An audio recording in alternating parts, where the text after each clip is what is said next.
บัดนี้เฮาก็ไปอัปเดตเบิ่งโครงการกันตื่มเจ้าเนื่องจากว่าการก่อสร้างในแต่ละระยะก็จะมีการเปลี่ยนแปลงเบิ่งโครงการมีหลายบ่อนเด้อเจ้า1โครงการอยู่จุดที่เพิ่นก่อสร้างลาวเซ็นเตอร์ในปัจจุบัน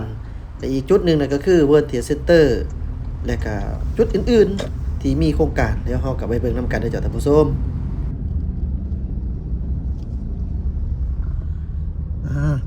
ค่อยจอบเบิ่งโครงการมามื้อนี้โพขึ้นฮอดพี่ละไว้ขนาดเขาเฮ็ดนะคนมีเงินเนาะไว้ขนาดนี่ฮอดสัน3สัน4ได้เด้อโครงการตึกใหญ่ตึกสูงลาวเซ็นเตอร์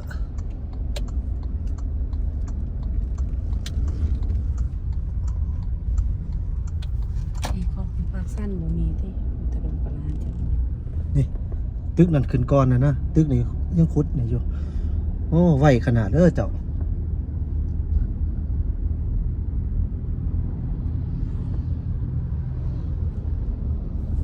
ไว้ขนาดนะ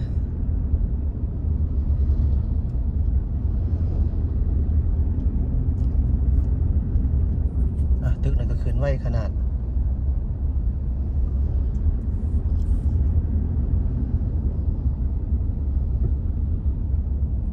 นี่ตัวตึกสูงๆตัวนี้แหละอยู่บนนั่นผาเนี่ยก็กำแพงเนี่ยนะบังอยู่นี่นะตัวนี้จะเป็นโครงการตึกใหญ่ตึกสูงแท้ๆแบบนี้นะแต่ว่าเขาจะเห็นตัวนั้นก่อนเนาะเดี๋ยวเขาสิลงไปจอดอยู่เบื้องลมโครงการนี้น้ำกัน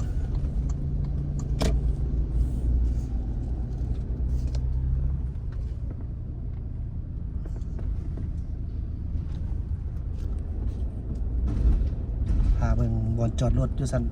ใต้ดินของทางห้างสรรพสินค้ามีกะมอเฮ้ยบอกไปแล้วบัดนี้มีกะมอว่าซั่นห้างสรรพสินค้าตู้ นาคามองภาคสั้น นาคามอเวิร์นเทรดเซ็นเตอร์นี่บอนจอดรถสันใต้ดินใหญ่เด้อเจ้า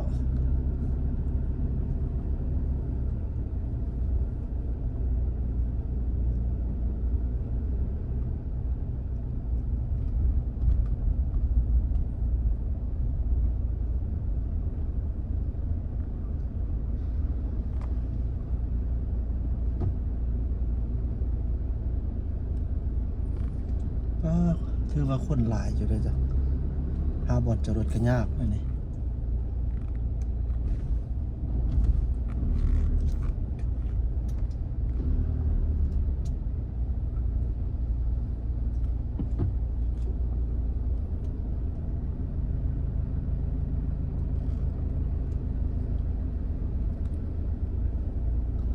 เขาอยู่เทิงเขาบ่ฮู้ว่ามีคนมันมาหลุมพี่จังฮู้เบิ่งรถพี่ก็ฮู้ละ ผู้เป็นจังมีคน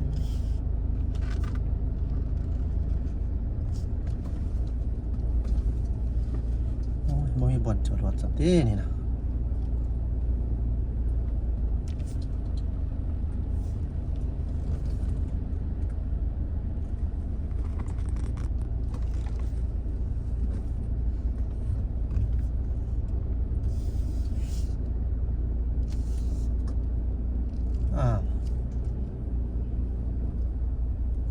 ตะดงปลา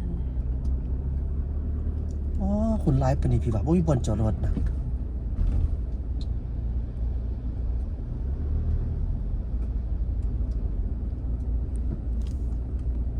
บ่มีแท้ก่อนนี่โอ้ดิโอ้ยึดอยู่บ่นี่เนาะ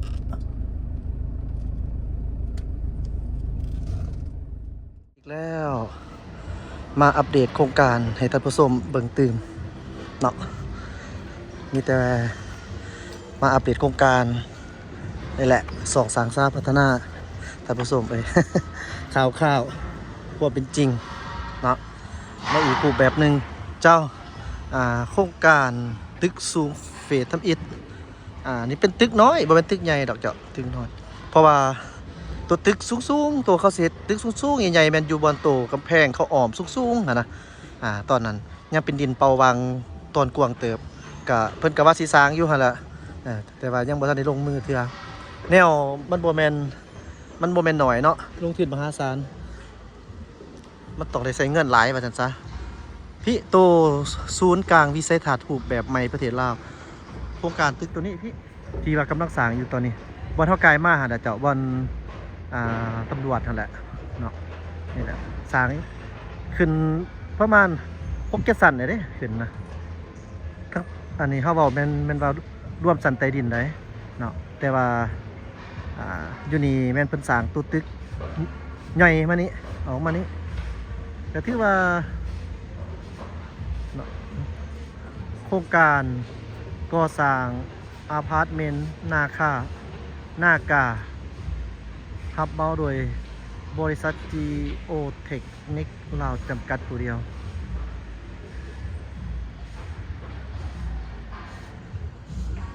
อพาร์ตเมนต์เด้อนี่เจ้าอพาร์ตเมนต์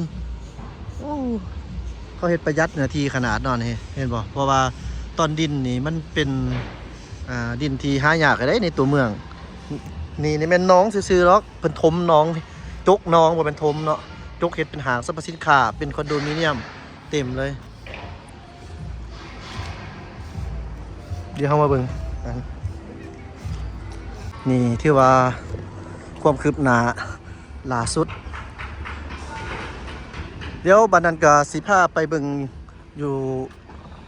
บอนอื่นเด้อเจ้าเพราะว่าบ่ได้ออกนอกว่าซั่นซะก็สิพาไปเบิ่งมีหลายอยู่ดอกบอนนี่เพิ่นสร้างใหม่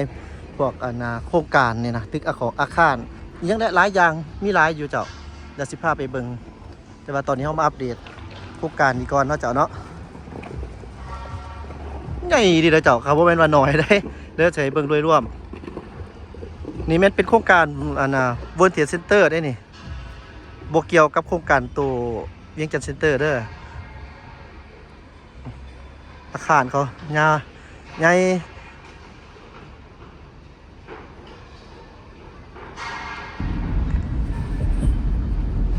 เนาะประมาณนี้เจ้าบนขอบเขตดินตอนนี้จุนนาน Construction and Investment Holding นี่กำลังจะสร้างอีกนี่นะนี่เพิ่นสิสร้างอีกเด้อนี่เพิ่นล้อมไว้เด้อนี่เพิ่นสิเฮ็ดโครงการตัวใหญ่ให้แล้วเบิ่งคักเลยนี่เบิ่งตั้งแต่บอนพักบอนเช้าของการเขาเจ้าเฮ็ดยังปานนั้นบ่แห้งแล้วเนาะเดี๋ยวเขาไปเบิ่งทางในร้อนขนาดเลยเจ้าท่านผู้ชมอยู่นอกตอนนี้แสงแดดมันตอบใส่ร้อน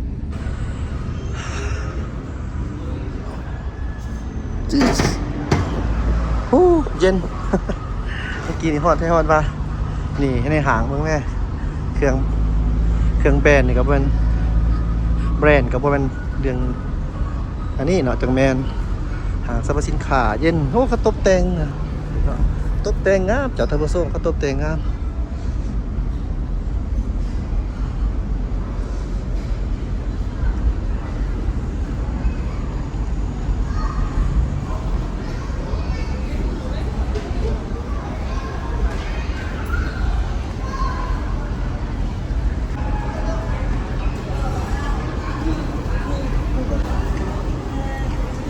เริ่มคือคักแล้วเนาะเริ่มคือคักแล้วสตาร์บาร์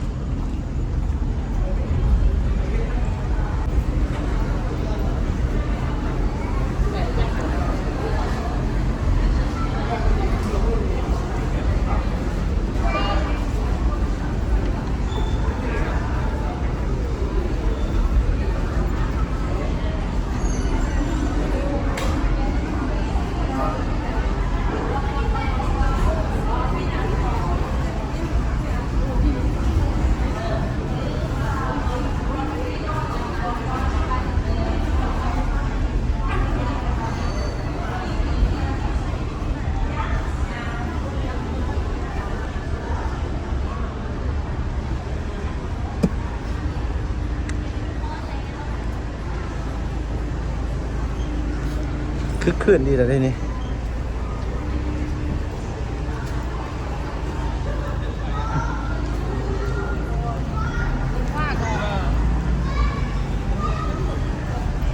เซเว่นเซน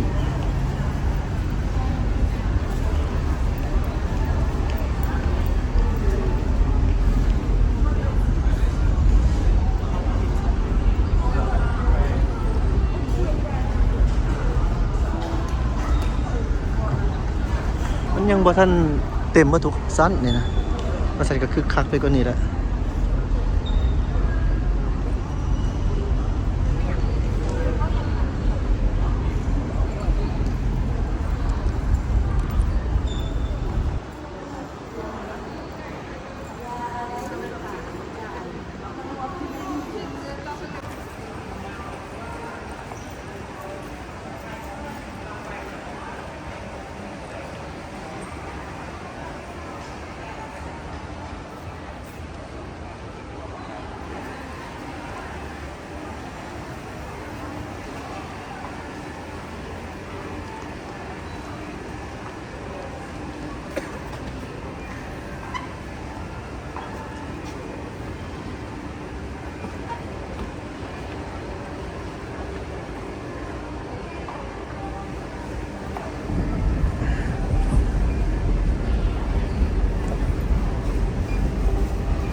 ซุปเปอร์มาร์เก็ตซันใต้ดิน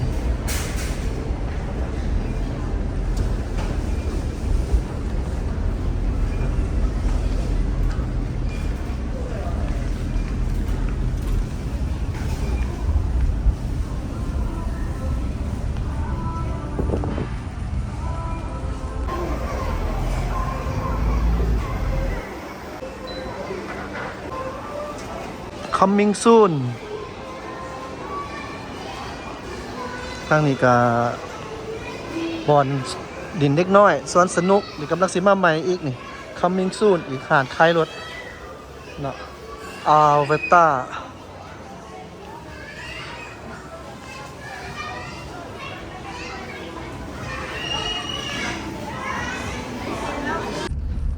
บ้านนี้เขาก็ขึ้นมาจากสันใต้ดิน ก็จะมุ่งหน้าไปทางตลาดเช้า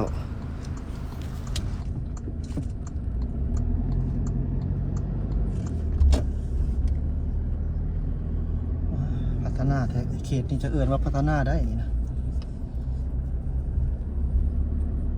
น้ำไหลไฟสว่างตึกจบกล้าม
ขีดแถวนี่จังแม่น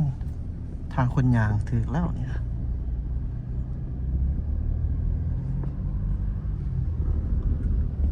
จากบันไดที่บ้าน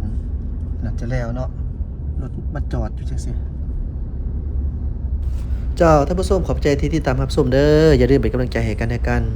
โดยการกดไลค์กดแชร์หรือว่ากด Subscribe ให้ส่องกินหน่อย Channel เลยเด้อสำหรับฐานที่ยังบ่ทันได้กด Subscribe เพื่อเป็นการอัปเดตแอดมินอัปโหลดวิดีโอท่านผู้ชมจะเห็นทันทีขอบใจหลาย